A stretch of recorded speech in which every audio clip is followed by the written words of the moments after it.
왕만이는 경만종을 바라보았다.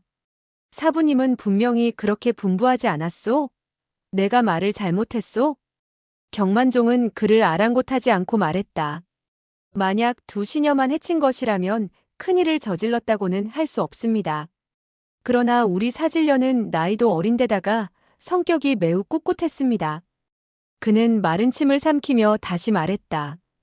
불행하게도 그와 같은 수치를 당했으니 세상 사람을 대할 면목이 없다며 이틀 밤낮을 계속 울더니 사흘째 되던 날밤 살그머니 뒤창으로 빠져나가 높은 절벽에서 골짜기 아래로 몸을 던지고 말았습니다.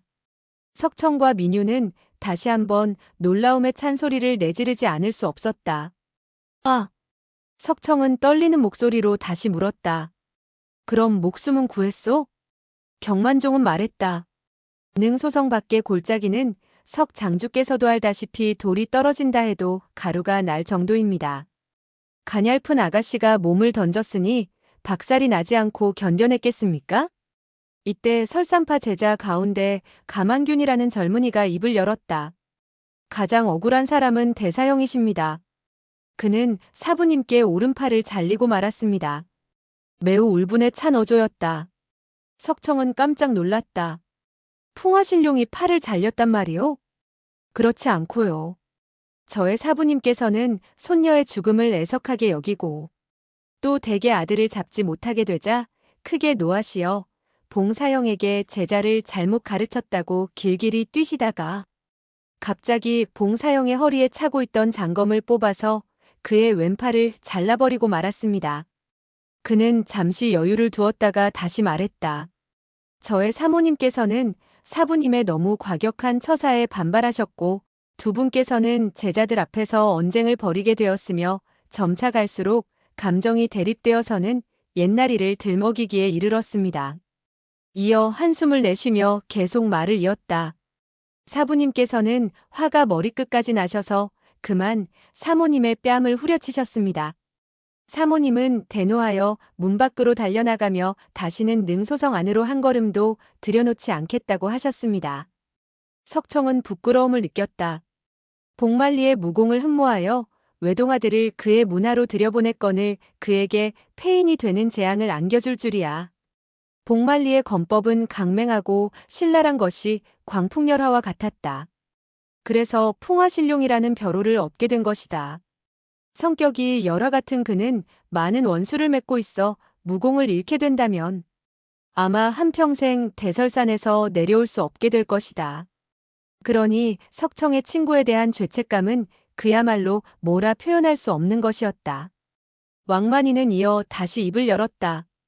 가 사제, 대사형이 억울하다고 하지만 우리 백사형은 더욱 억울하지 않소? 딸을 잃게 되었을 뿐만 아니라 형수님께서는 실성하고 말았지 않소? 석청과 민유는 들을수록 놀라운 사실에 마음을 가다듬을 수가 없었다. 쥐구멍이라도 있으면 뛰어들고 싶은 심정이었다. 석청은 입이 10개라도 할 말이 없겠으나 염치불구하고 질문을 던졌다. 백부인께서는 어쩌다가 심신의 안정을 잃게 되었소? 왕만이는 대답했다. 대개 그 귀여운 아들 때문에 우라가 도져서 실성을 하게 된 것이 아니겠소? 사질녀가 죽자 백사형은 아주머니를 나무랐지요. 딸을 제대로 돌보지 못했다고 말입니다. 그는 잠시 여유를 두었다가 변명하듯 다시 말했다. 형수님께서는 그렇지 않아도 자기 자신을 원망하고 있었는데 남편이 그와 같은 말을 하자 그만 딸의 이름을 부르면서 어미가 너를 죽게 했구나 하는 소리를 부르짖더니 그 이후부터 정신이 맑지 않게 되었습니다. 이어 그는 흘끗 석청과 민유를 바라보고 나서 다시 말을 이었다. 형수님께서 실성하자 골짜기 아래로 뛰어내리지 않도록 두 분 사저가 한 걸음도 떠나지 않고 돌보고 있습니다. 석장주, 백사형이 현소장을 불태우려 하는 것도 지나친 일이라고는 말할 수 없지 않겠습니까? 석청은 고개를 끄덕였다. 그렇습니다. 우리 부부는 정말 부끄럽기 짝이 없소. 이 세상 끝까지 뒤져서라도 그 못난 녀석을 잡아서 친히 능소성으로 데려가서 백소저의 영전에서 능지처참을 하도록 하겠소. 이때 민유는 갑자기 신음소리를 내뱉더니 정신을 잃고 남편의 품속으로 쓰러지고 말았다. 석청은 재빨리 그녀의 인중혈을 주물러 주었다. 한참 후에야 민유는 천천히 정신을 차렸다. 왕만이는 다시 계속 말했다. 석장주, 우리 설산파에는 또 두 사람의 목숨을 현 소장의 책임으로 돌리지 않을 수 없습니다. 석청은 놀라 물었다. 두 사람의 목숨이라니? 그는 온갖 풍랑을 다 겪어온 사람이었으나 오늘 같은 일은 처음이었다. 과거 둘째 아들인 중견이 원수에게 살해당했을 때도 극도의 슬픔을 느꼈지만 오늘처럼 부끄럽고 황송하며 두렵지는 않았다. 따라서 그는 음성마저 떨고 있었다. 왕만이는 그를 쳐다보며 말했다. 설산파에서 그와 같은 병고를 당하게 되자 사부님께서는 18명의 제자들을 내려보내게 되었습니다. 한쪽은 백사형이 거느리고 강남으로 가서 현 소장을 불태우려고 했지요. 그리고 그는 우물쭈물하며 말을 잇지 못했다. 경만종이 말을 계속 못하도록 눈짓을 보낸 것이다. 석청은 그와 같은 광경을 보고 왕만인이 무슨 말을 하려고 하는지 곧 깨닫고 말했다. 그러니까 불초 부부를 대설산으로 잡아가서 백소저의 죽음에 대한 책임을 져야 할 뿐만 아니라 우리의 이 목숨까지 바쳐야 한다는 것이 아니겠소? 경만종은 재빨리 말했다. 석장주, 너무나 과분한 말씀이십니다. 우리가 감히 그럴 수도 없으며 그와 같은 담량이 있다 해도 우리들의 얕은 재간으로 어찌 석장주 부부를 모셔갈 수 있겠습니까? 그는 잠시 여유를 두었다가 변명하듯 다시 말했다.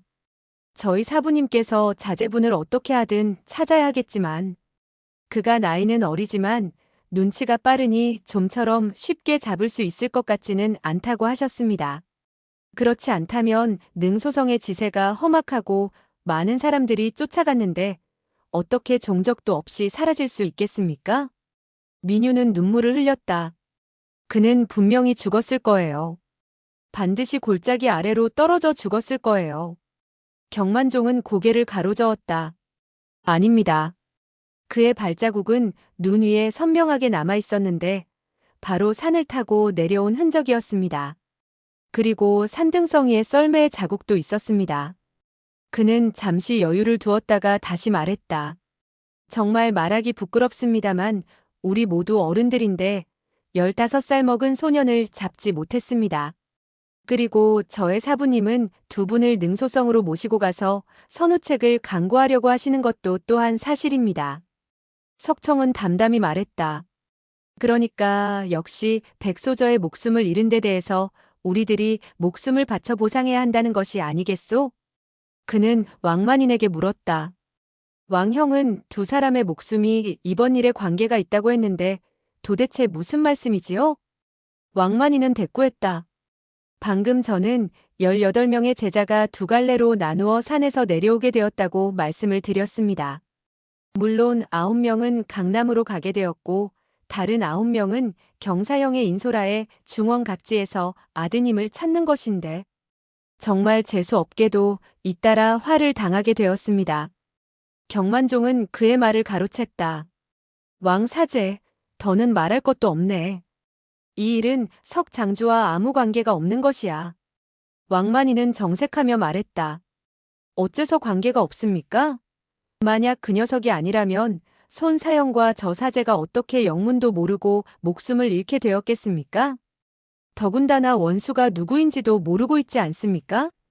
그는 두 손을 벌려 보이며 다시 말을 이었다. 우리가 산으로 올라가게 되었을 때 사부님께 뭐라고 변명할 수 있겠습니까?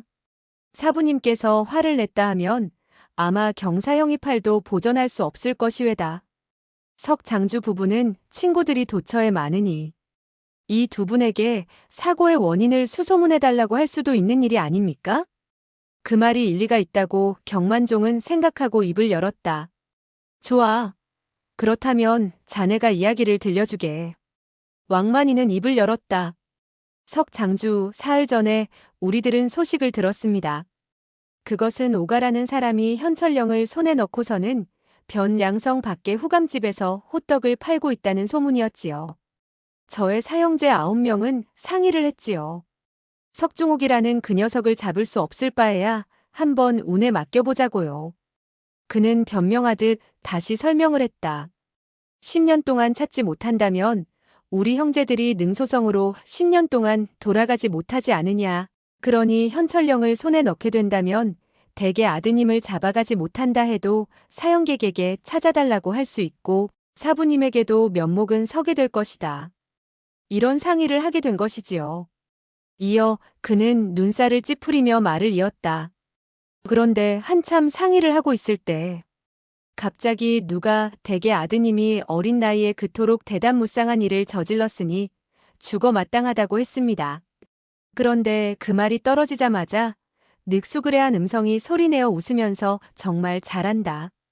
그 소녀는 천하에서도 보기 드문 훌륭한 인재로다 하고 칭찬의 말을 하는 것이었습니다.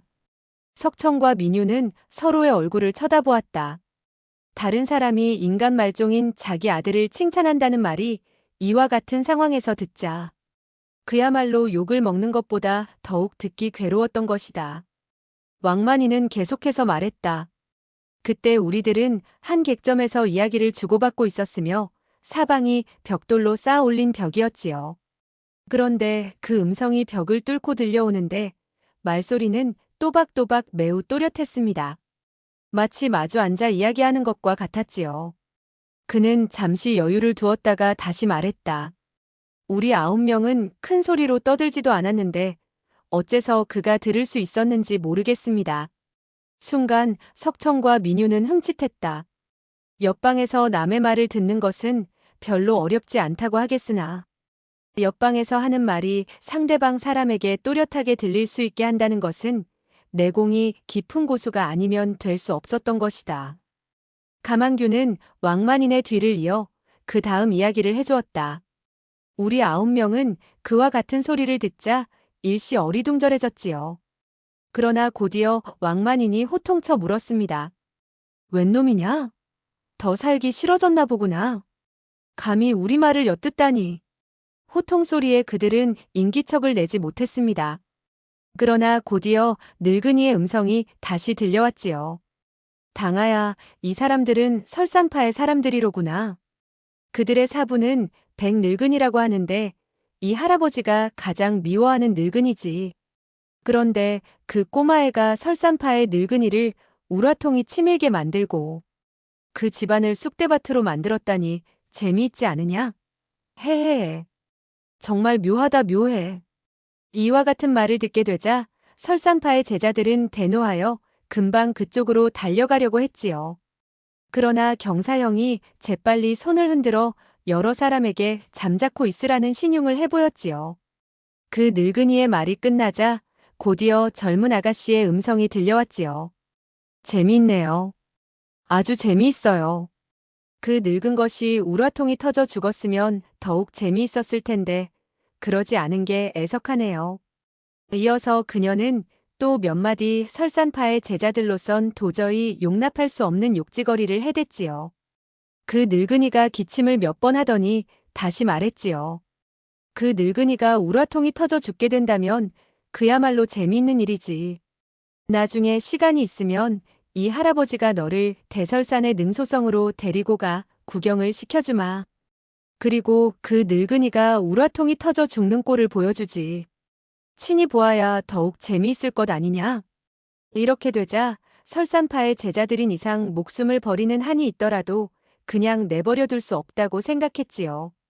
따라서 우리들이 막 방에서 뛰쳐나오려고 할 때 드르륵 문 여는 소리가 나면서 객실에서 사람이 문을 열고 나오는 기척이 들렸고 이어서 두 사람이 마당으로 내려서는 발걸음 소리가 들려왔지요. 우리들은 모두 검을 뽑아들고 마당으로 달려나가려고 했지요. 그런데 경사형이 다시 손을 내흔들며 서두르지 말라고 당부했습니다. 한데 이때 또 늙은이의 음성이 들려왔습니다. 당하야, 오늘 우리들은 몇 사람을 죽였지? 그러자 젊은 여자가 대답하는 소리가 들려왔습니다. 한 사람밖에 죽이지 못했어요. 그러자 그 늙은이의 목소리가 다시 들려왔습니다. 그럼 아직 두 사람은 더 죽일 수가 있겠구나. 여기까지 듣던 석청이 흠칫하며 말했다. 그 늙은이는 바로 일일불과삼이다. 경만종은 줄곧 아무 소리도 하지 않고 있었는데 이때 급히 물었다. 석장주, 그 늙은이를 아십니까? 석청은 고개를 가로저었다. 나는 모르지만 선친에게 들은 바는 있어. 무림에는 그와 같은 인물이 있는데 일일불과삼이라는 별명을 지니고 있다고 했소. 그 사람은 하루에 3사람만 죽인 후 마음이 약해져서 3사람 이상은 죽이지 못한다는 것이오. 왕만이는 욕을 퍼부었다. 제기랄, 하루에 3사람을 죽이고도 모자라. 그와 같이 사악하고 악랄한 늙은 도적이 지금까지 살도록 내버려 두다니. 석청은 아무 소리도 하지 않고 속으로 생각했다. 그 정씨라는 선배는 정사지간에 놓인 사람이고 또 잔인하여 사람을 죽이기 좋아하나 크게 나쁜 죄를 지은 적이 없다고 들었다. 그리고 죽이는 사람들은 모두 죽어 마땅한 사람들이라고 들었다. 그러나 이 말을 설산파 제자들 앞에서 할 수 없었다. 경만종은 다시 물었다. 그런데 그 늙은 도적의 이름은 무엇이며 어느 문파의 사람입니까? 석청은 담담히 말했다. 그 사람의 성은 정씨이며 진짜 이름은 모르나 벼로는 일일불과삼이라고 해서 윗대의 어른들은 그를 정불삼이라 불렀다고 하더군요. 가만규는 분연히 말했다. 그 늙은 도적은 정말 엉터리 없는 수작을 부리는 늙은이였습니다. 석청은 계속 말했다. 소문에 의하면 그 사람에게는 3사람의 형제가 있었다는구려. 형은 정불이라 하고는 아우는 정불사라고 한다고 합디다. 왕만이는 다시 욕을 퍼부었다. 제기랄, 불이 불삼, 불사라니. 꼭 개방귀 같은 이름만 붙여놓았군. 이에 경만종은 황급히 타일렀다. 왕사제, 석 아주머니 앞에서 그런 고약한 말을 쓰면 되겠는가? 왕만이는 급히 사과하였다. 죄송합니다. 민유는 말했다. 아마도 그 사람의 이름은 별명일 거예요. 그와 같이 괴상한 이름은 지을 수 없을 테니까요. 석청은 말했다. 본래 정씨 삼형제는 무림에서 상당한 명성을 떨치고 있었소.